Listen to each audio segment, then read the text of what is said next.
Жемқорлыққа жол жоқ. Сыбайлас жемқорлыққа қарсы іс-қимыл агенттігінің Қарағанды облысы бойынша департаменті басшысының бірінші орынбасары Асхат Оразхан журналистермен баспасөз мәслихатын өткізді. Онда 2020 жылдың бірінші жарты жылдығында атқарылған жұмыстар баяндалды. Толығырақ Жаннұр Сүндетуллақызы баяндайды. Сыбайлас жемқорлықпен күрес, оны алдын алу қазіргі таңда мемлекет саясатының басым бағыттарының бірі. Осы орайда жемқорлықтың алдын алу бағытында агенттікпен бірқатар жобалар жүзеге асырылып, жүйелі жұмыстар жүргізілуде. Нақтырақ айта кетсек, бірінші жарты жылдықта департаментпен 3 бастамашылдық және агенттік тапсырмасына сәйкес 5 сыбайлас жемқорлық тәуекелдеріне сыртқы талдау жасалған. Сондай-ақ мамандар 6 сыбайлас жемқорлыққа қарсы мониторинг жүргізген. Бюджеттің жасанды ұлғаюы, қаражаттың тиімсіз жұмсалуын қадағалау және сыбайлас жемқорлық тәуекелдерінің бар жоғын анықтау мақсатында бірыңғай сатып алу терезесі веб-порталы арқылы департаментпен ағымдағы жылдың ақпан айынан бастап мемлекеттік сатып алулар жүйесіне сыбайлас жемқорлыққа қарсы мониторинг жүргізуде. Мамандар 2020 жылдың бірінші жартысында жүргізілген жұмыстар нәтижесінде сыбайлас жемқорлыққа жол беретіндердің басым бөлігі құқық қорғау органдары екенін айтты. Ал білім саласындағы заңсыздық керісінше өткен жылмен салыстырғанда 2 есе азайған. Департамент басшысының бірінші орынбасары Асхат Оразханның айтуынша, жемқорлықты алдын алуда ақпараттандыру жұмыстарының орны ерекше. Мысалы, елдегі карантиндік ахуал кезінде департамент онлайн форматта жұмыс істеген. Сондай-ақ халықты сыбайлас жемқорлыққа қарсы сауатты ақпаратпен хабардар ету мақсатында Антикор Лайф жобасы іске қосылған. Соның арқасында халық құзырлы орган басшыларына көкейдегі сұрақтарына тиісті жауабын ала білді.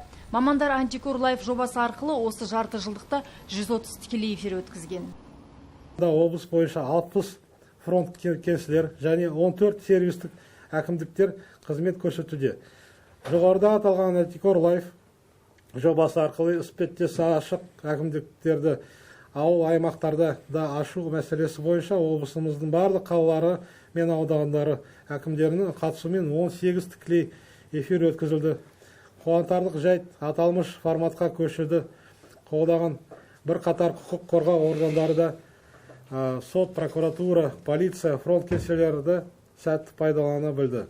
Осы уақытқа дейін агенттік жанынан құрылған Сарыарқа адалдық алаңы жұмыс жасап келсе, 2020 жылдан бастап адалдық көмек жобасы іске қосылды. Соның нәтижесінде аудан қала әкімдері 250 тікелей эфир жасап, 5000-нан астам азамат қажетті кеңес алған. Сондай-ақ адал көмек жобасы арқылы қалалар мен ауылдардағы жеке тапсырыс берушілердің бағаны шамадан тыс көтергендігі анықталды. Тексеру кезінде 270 миллион теңге көлемінде мемлекет қаржысы үнемделді. Сонымен қатар мамандар карантин кезінде медицина саласында кейбір заңсыз әрекеттердің анықталғанын мәлімдеді. Мысалы, Октябрь аудандық жедел жәрдем станцияларында дәрігерлерді заңсыз 24 сағаттық жұмысқа жеккен, оларға ешқандай жағдай жасалмағаны анықталған. Бізде Октябрь ауданда жедел жәрдем орталығы болған. Сол жерде өте жағдайлар өте төмен деңгейде болды. Жаңағы жедел жәрдемнің жұмыскерлері мысалы тәулігіне 24 сағат жұмыс істейді. Демалатын орындары, киетін киімдері өте төмен жағдайда болды. Соған біз қатыса отырып, соны қазіргі кезде оларды арнайы жаңадан нысанаға көшірді. Арнайы жаңағы киімдері бар, үстемақы, төлемақы үстінен ақшаларын беріп, оларға көмек көрсетілді. Жаннұр Сүндетуллақызы, Жайнат Жақсыбай, Зарина Зулпухар, Сарыарқа телеарнасы.